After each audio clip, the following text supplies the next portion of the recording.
मस्जिद की एक छत थी जो जमीन पर रेशा रेशा होकर उधड़ी पड़ी थी।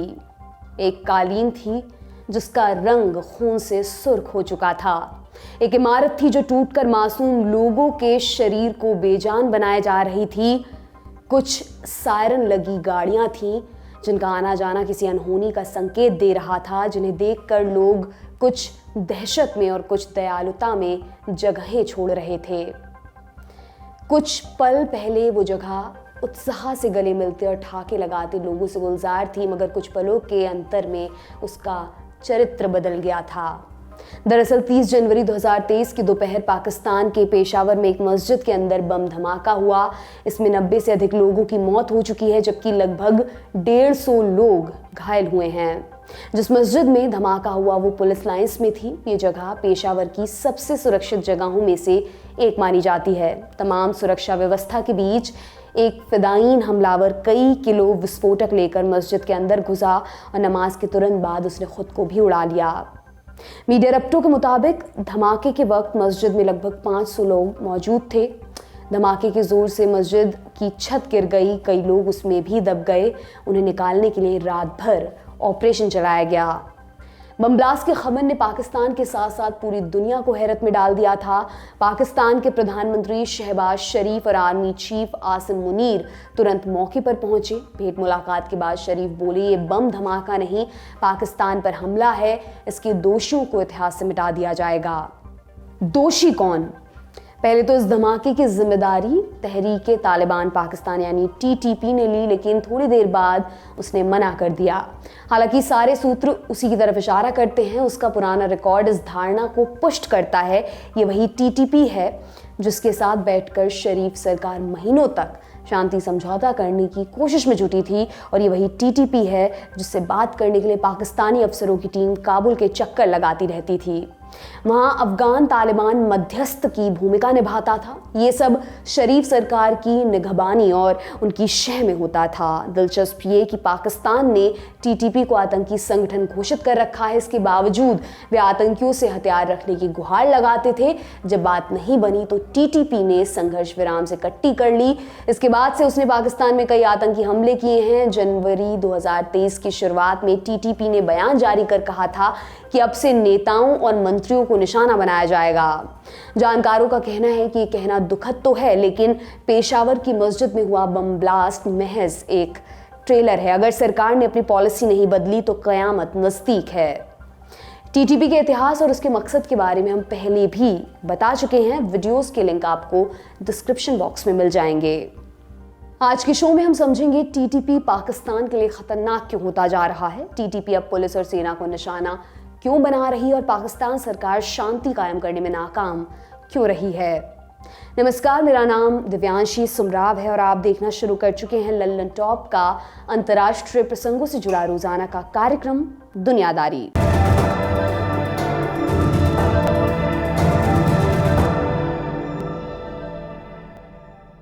शुरू करने से पहले एक अहम जानकारी, 1 फरवरी को आम बजट पेश होने वाला है। बजट की पूरी कवरेज आपको लल्लन टॉप पर मिलेगी। क्या आपके मन में ये जिज्ञासा है कि सैलरीड व्यक्तियों के लिए स्टैंडर्ड डिडक्शन बढ़ाई जाएगी? आप अपनी राय हाँ या ना में दर्ज करवा सकते हैं प्रोबो पर, जो हमारे ओपिनियन पार्टनर हैं। सूचना समाप्त, अब शो को आगे बढ़ाते हैं और आज कहानी पेशावर में हुए बम धमाके की। पाकिस्तान के उत्तर पश्चिम में एक राज्य है खैबर पख्तूनख्वा। आकार की नज़र में पाकिस्तान का सबसे छोटा प्रांत है। सबसे छोटा होने के बावजूद पाकिस्तान की पड़ोसी पॉलिटिक्स में इसकी भूमिका बेहद अहम है। वजह है इसकी लोकेशन। खैबर पख्तूनख्वा की पश्चिमी सीमा अफगानिस्तान से लगती है, जबकि पूर्वी सीमा इस्लामाबाद कैपिटल टेरिटरी से। इसके अलावा फेडरली एडमिनिस्ट्रेड ट्राइबल एरियाज भी खैबर प्रांत का ही हिस्सा हैं। 2018 से पहले तक FATA को ऑटोनॉमी मिली हुई थी। यहाँ पाकिस्तान का पूरा संविधान लागू नहीं होता था। तब तक ब्रिटिश भारत के ज़माने से चल रहे फ्रंटियर क्राइम्स रेगुलेशन के हिसाब से शासन चलता था। इसमें आम लोगों को वकील, अपील और दलील का अधिकार नहीं था। 2018 में पाकिस्तान ने संविधान संशोधन कर FATA को खैबर प्रांत का हिस्सा बना दिया। पाकिस्तान सरकार इस दिशा में बहुत लंबे समय से काम कर रही थी और तभी से इसका विरोध भी हो रहा था। FATA के कई हिस्सों में TTP और दूसरे चरमपंथी संगठनों ने अपना बेस बनाकर रखा था। उन्हें अपनी जमीन खिसकने का डर हुआ। वैसे TTP 2015 के बाद से सिमटती जा रही थी। पाक आर्मी के ऑपरेशन में TTP की शक्ति आधी से कम हो चुकी थी। गुट के अधिकतर नेता अफगानिस्तान भाग चुके थे। उन्हें अफगान तालिबान का साथ मिला। इसके सहारे उन्होंने अपनी जमीन बचाकर रखी। उस समय तक अमेरिका ने सीधी लड़ाई में हिस्सा लेना बंद कर दिया था। इसकी बजाय वे अफगान नेशनल आर्मी और एयर सपोर्ट पर निर्भर हो चुके थे।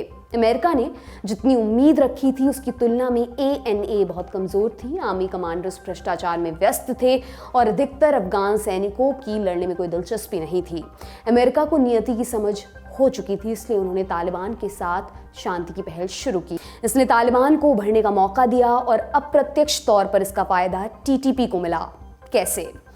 सुनिए पाकिस्तान के वरिष्ठ पत्रकार हारून रशीद को।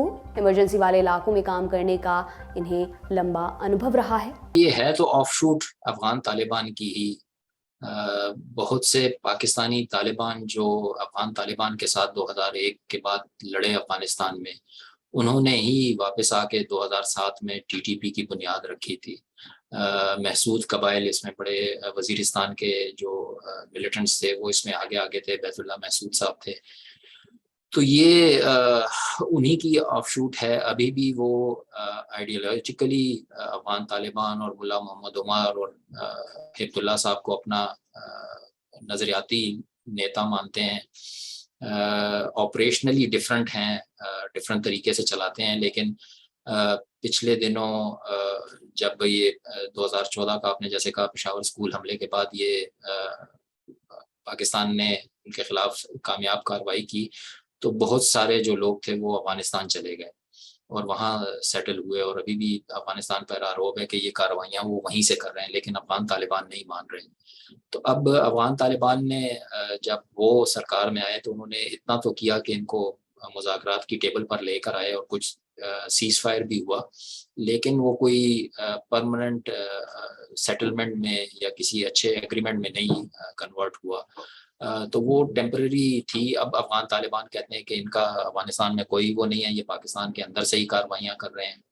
फिर इमरान खान साहब ने भी कोई एक इंटरव्यू में BBC को पिछले दिनों एक जानकारी दी कि उनके दौर में जनरल फैज़ ने इन लोगों को वापस लाने की एक कोशिश की थी। 40,000 जो TTP के लोग थे अफगानिस्तान में थे, उनको वापस लाने की कोशिश की और उन्होंने कहा उनको मारा तो नहीं जा सकता था, तो ये लोग अब वापस आए हुए हैं। तो वो भी एक बड़ा वो है कि उनको अब कैसे डील किया जाए। I don't know security establishment जो इमरान खान की पॉलिसी है वो अब लेकर चल रही है या पॉलिसी चेंज हो गई। अभी इस सिक्योरिटी पॉलिसी पे कोई ज़्यादा पाकिस्तान में बात होती नहीं है, तो चीज़ें क्लियर नहीं हैं। लेकिन ये है कि ये पाकिस्तान और अफगानिस्तान के दरमियान एक टेंशन की वजह ज़रूर बन रहा है। अगस्त 2021 में तालिबान ने काबुल पर कब्जा कर लिया। उस समय पाकिस्तान के प्रधानमंत्री थे इमरान खान। तालिबान की जीत पर इमरान खूब लहालोट हुए। उन्होंने यहाँ तक कहा कि तालिबान ने गुलामी की जंजीरें तोड़ दी हैं। अक्टूबर 2021 में इमरान ने एक और ऐलान करके सबको चौंका दिया। उन्होंने बताया कि पाकिस्तान सरकार काबुल में TTP के साथ बातचीत कर रही है। उन्होंने ये भी कहा कि अगर TTP हथियार डाल दे तो उनके लोगों को कोई सज़ा नहीं मिलेगी, उन्हें आम जिंदगी गुजारने का अधिकार मिलेगा। नवंबर 2021 में TTP और पाकिस्तान सरकार संघर्ष विराम पर सहमत हो गए। इमरान सरकार ने गुडविल जेस्चर के तहत जेल में बंद लगभग 100 तालिबानी नेताओं को जेल से रिहा भी किया। ये पाकिस्तान की पिछली पॉलिसी के खिलाफ था। पुरानी पॉलिसी क्या थी ये भी आपको बताते हैं। दिसंबर 2014 में पेशावर में TTP ने एक आर्मी स्कूल पर हमला किया था। इसमें 156 लोग मारे गए थे। इनमें से 133 बच्चे थे। इस घटना के हफ्ते भर बाद नवाज शरीफ के नेतृत्व में पाकिस्तान सरकार नेशनल एक्शन प्लान लेकर आई। इस प्लान पर सभी पार्टियां सहमत थीं। इसके तहत देश में आतंकवाद से लड़ने के लिए 20 पॉइंट्स तय किए गए। कुछ अहम पॉइंट्स हम आपको बताए देते हैं। सरकार ने तय किया कि आतंकी घटनाओं के दोषियों को तुरंत फांसी पर चढ़ाया जाएगा। आतंकियों के लिए विशेष अदालतों का गठन होगा, इन्हें सेना के अफसर चलाएंगे। आतंकी संगठनों को मिलने वाली वित्तीय मदद पर रोक लगाई जाएगी। मदरसों को रेगुलेट किया जाएगा, उनमें सुधार पर जोर दिया जाएगा। सांप्रदायिक विद्वेष फैलाने वाले गुटों पर लगाम लगाई जाएगी आदि। नवाज सरकार ने यह तय किया था कि टीटीपी से बातचीत नहीं की जाएगी, इसके बजाय उसे सख्ती से निपटा जाएगा। इसका काफ़ी फ़ायदा भी मिला। इसका असर आंकड़ों में दिखता है। Pakistan institute of peace studies की रिपोर्ट के अनुसार 2015 के बाद आतंकी घटनाओं की संख्या लगातार घटी। 2014 में पाकिस्तान में 600 आतंकी घटनाएं सामने आई थी। इसके बाद इसमें कमी आने लगी, जैसे 2016 में 441, 2017 में 370, 2018 में 262, 2019 में 229 और 2020 में 95 घटनाएं दर्ज की गईं। जैसे ही इमरान सरकार ने टीटीपी के साथ बातचीत शुरू की, वैसे ही आतंकी हमले बढ़ने लगे। 2021 में संख्या बढ़कर 207 तक पहुंच गई। इसके अलावा टीटीपी अपनी मर्जी से संघर्ष विराम को तोड़ रही थी। ये इमरान की सोच के खिलाफ था। इसके बावजूद उन्होंने कोशिश नहीं छोड़ी। फिर 2022 का साल आया। साल के शुरुआती दिनों में इमरान की कुर्सी के पाए खिसकने लगे थे। उनके खिलाफ अविश्वास प्रस्ताव लाने की तैयारी शुरू हो चुकी थी। आखिरकार अप्रैल 2022 में इमरान की सरकार गिरा दी गई। इसके बाद शहबाज शरीफ प्रधानमंत्री बने। उन्हीं के भाई की सरकार नेशनल एक्शन प्लान लेकर आई थी, इसलिए उनका टीटीपी की मांगों के साथ आगे बढ़ना बहुत मुश्किल था। नतीजा, नवंबर 2022 में टीटीपी ने संघर्ष विराम समझौते को तिलांजलि दे दी। इसके बाद से टीटीपी ने हमलों की संख्या बढ़ा दी है। अकेले 2022 में 300 से ज़्यादा आतंकी हमले हुए। ये 2017 के बाद से पहली बार हो रहा है। इस बार टीटीपी के हमले सबसे ज़्यादा पुलिस और सेना के ठिकानों पर हो रहे हैं। टीटीपी के आतंकी खुफिया एजेंसी के लोगों को भी टारगेट कर रहे हैं। 30 जनवरी को पेशावर की पुलिस लाइंस की मस्जिद पर हमला किया गया। इसमें हताहत होने वाले अधिकतर लोग पुलिस वाले थे। ये 2014 के बाद पेशावर में हुआ दूसरा सबसे बड़ा आतंकी हमला भी है। इससे पहले टीटीपी ने कई पुलिस थानों और काउंटर टेररिज्म सेंटर्स को निशाना बनाया है। क्या टीटीपी अपना मॉडस ऑपरेंडी बदल रही है? एस्टैब्लिशमेंट को निशाना बनाने की वजह क्या है? सुनिए। लग यही रहा है कि अगर आप पाकिस्तान में जो मिलिटेंसी की वेव आई थी 2001 के बाद से, उसका अगर जायज़ा लें और टीटीपी की कार्रवाइयाँ देखें जो 2007 में बनी थी, तो शुरू में वो पब्लिक प्लेसेस पर भी हमले कर रहे थे और सिक्योरिटी फोर्सेस को भी टारगेट बना रहे थे। लेकिन अब ये कोई पिछले 2-3 साल से हमने कुछ तब्दीली देखी है, और वो ये है कि उनका फोकस जो है वो पुलिस और सिक्योरिटी फोर्सेस ज़्यादा हैं। उनके हमले जो हैं वो जब सीज़ फायर चल रहा था, सरकार के साथ उनकी बातचीत चल रही थी, उसमें भी बढ़े थे और उसमें भी वो पुलिस को ज़्यादा टारगेट कर रहे हैं। तो आई थिंक स्ट्रेटेजिकली वो अब ये समझते हैं, और मेरा ख्याल में उन्होंने शायद अफ़गानिस्तान में जो अफ़गान तालिबान का एक्सपीरियंस भी रहा है कि उन्होंने भी अमरीकी जो फोर्सेस थी उनको कंसिस्टेंटली टारगेट किया, और जो अफ़गान नेशनल आर्मी थी उसको कंसिस्टेंटली टारगेट किया, और वो इतनी वीकन हुई, ना सिर्फ मिलिटरीली बट आइडियोलॉजिकली भी इतनी कमज़ोर हो गई, उनका नैरेटिव इतना कमज़ोर हो गया कि आखिर वो उनके सामने खड़े भी नहीं हुए। और हमने देखा कि अगस्त 15 को किस तरह से तालिबान ने कामयाबी के साथ सारा देश जो है उस पर कब्जा हासिल कर लिया। तो मुझे लगता है कि उनसे कुछ टिप्स लेकर पाकिस्तानी तालिबान भी उसी तरह की स्ट्रेटजी लेकर चल रहे हैं। पाकिस्तान में कई धड़े टीटीपी को बैकडोर से समर्थन देते हैं। क्या डीप स्टेट जैसी कोई संस्था टीटीपी के साथ खड़ी है? सुनिए। हर कंप्लीटली तो आई वुडंट से कि पाकिस्तानी सिक्योरिटी इस्टेब्लिशमेंट उनको करती है, लेकिन हर सिक्योरिटी इस्टेब्लिशमेंट जो है उनके बंदे ज़रूर होते हैं हर मिलिटेंट ऑर्गेनाइजेशन के अंदर, जानकारी के लिए, मैन्यूवरिंग के लिए, जानने के लिए कि ये क्या सोच रही है ऑर्गेनाइजेशन के अंदर, क्या चीज़ें हैं। तो उन्होंने अपने लोग तो दाखिल किए होते हैं, लेकिन टोटली नहीं हो सकती, क्योंकि जितने पाकिस्तानी सिक्योरिटी फोर्सेस और सिपाही जान से गए पिछले 10-15 साल में टीटीपी का निशाना बने, तो अकल नहीं मानती कि वो ये इस्टेब्लिशमेंट खुद ये करवा रही होगी। हाँ, अफ़गान तालिबान के साथ लिंकेजेस रहे हैं, अभी भी शायद हैं, और उनको सपोर्ट किया गया है, लेकिन देखा यही गया है कि मिलिटेंसी को आप कहीं भी किसी भी सूरत में सपोर्ट करें, it comes back to bite you again. तो वही लग रहा यही रहा है कि पाकिस्तान में मसला वही दोबारा सर उठा रहा है, और लोग उम्मीद कर रहे हैं कि एक आधी पेशावर जैसा अभी वाक़या हो, मज़ीद ना हो।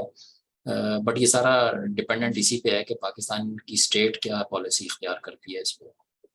पाकिस्तान इस समय भारी आर्थिक और राजनीतिक संकट से भी जूझ रहा है। देश का विदेशी मुद्रा भंडार लगातार घट रहा है। दूसरी तरफ राजनीतिक पार्टियां एक दूसरे से गुत्थम गुत्था हैं। इसका कितना असर टीटीपी के साथ चल रही लड़ाई पर पड़ रहा है, सुनिए। इनका ख्याल तो शायद यही था कि इन्होंने कमर तोड़ दी है टीटीपी की, और टीटीपी जो है वो दोबारा इस तरह के हमले नहीं कर सकेगी। लेकिन एक बात ज़हन में रखनी चाहिए कि अभी तक टीटीपी ने भी ये पेशावर के हमले की जिम्मेदारी कबूल नहीं की है। अभी तक किसी ने कबूल नहीं की है। कल किसी एक मिलिटेंट अकाउंट से क्लेम किया गया था कि ये टीटीपी के एक लीडर को मारने का इंतकाम है, रिवेंज है। लेकिन खुद ऑफिशियली टीटीपी ने भी अभी इसको स्वीकार नहीं किया है, माना नहीं है।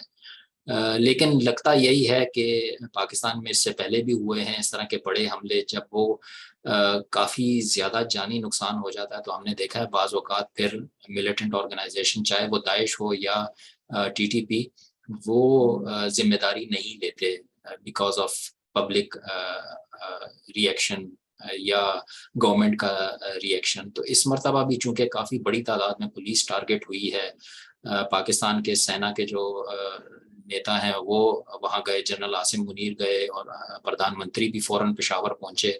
तो लगता यही है कि स्टेट यही मैसेज देना चाह रही है कि ये स्टेट के ऊपर हमला हुआ है और इसका शायद कोई रिएक्शन भी हम देखें आने वाले दिनों में। लेकिन सरकार के लिए ऑफ कोर्स मुश्किलात हैं। इलेक्शन ईयर भी शुरू हो चुका है। इमरान खान मांग रहे हैं कि जल्द अज जल्द इलेक्शन हो। इकॉनमी ठीक नहीं है। आज IMF की टीम इस्लामाबाद पहुंची है और 10 दिन तक पाकिस्तान की इकॉनमी का जायज़ा लेगी, जिसके बाद $1 अरब पाकिस्तान को एक और किस्त देनी है कि नहीं देनी है, वो फैसला होना है, जो कि पाकिस्तान को हो सकता है डिफ़ॉल्ट से बचा दे। तो ये सारी समस्याएं हैं। अब कुछ लोग तो कहते हैं कि ये जानबूझकर क्रिएट किया जा रहा है ताकि इलेक्शन ना हो, इलेक्शन लेट हो जाए। लेकिन मुझे नहीं लगता कि इस तरह की सूरत हाल है। पाकिस्तान वाकई इस वक्त काफ़ी बुरी सूरत हाल में फंसा हुआ है। अब सवाल ये उठता है कि ऐसे हालात में पाकिस्तान की सरकार के पास क्या रास्ता है। उनकी मांग तो यही है कि ये जो पाकिस्तान के पहले पूर्व ट्राइबल एरियाज थे उनको दोबारा ट्राइबल एरियाज का स्टेटस दिया जाए और तकरीबन उनको वहाँ हुकूमत बनाने जैसा इख्तियार दिया जाए, वहाँ वो अपना इख्तियार खुद करेंगे। तो ये तो पाकिस्तान के कॉन्स्टिट्यूशन से बाहर की बात है, जो कि जब बातचीत हो भी रही थी दोनों के दरमियान तो पाकिस्तानी सरकार ने कहा था कि कॉन्स्टिट्यूशन के अंदर रहते हुए अगर कोई उनकी मांग मानने वाली है तो वो ज़रूर मान सकते हैं, बट ये वाली नहीं मानेंगे। और लगता है कि इसी पे क्योंकि उनको भी एक सेफ हेवन, एक सेंचुरी चाहिए जहां वो जिस तरह अफगान तालिबान, अब पूरा मुल्क उनके पास है, अपने आप को स्ट्रेंथन कर सकें और स्ट्रॉन्ग कर सकें। तो उसी पे बात टूटी थी। अब दोबारा तो मुझे नहीं लगता कि कोई इशारे हैं कि सरकार टीटीपी के साथ दोबारा बातचीत शुरू करने वाली है या कोई इसके इशारे हैं। इन कार्रवाइयों से तो लगता है कि एक दफ़ा फिर मैदान जंग जो है वो गर्म हो रहा है। मुज़ाकरात की मेज़ कहीं भी नज़र नहीं आ रही।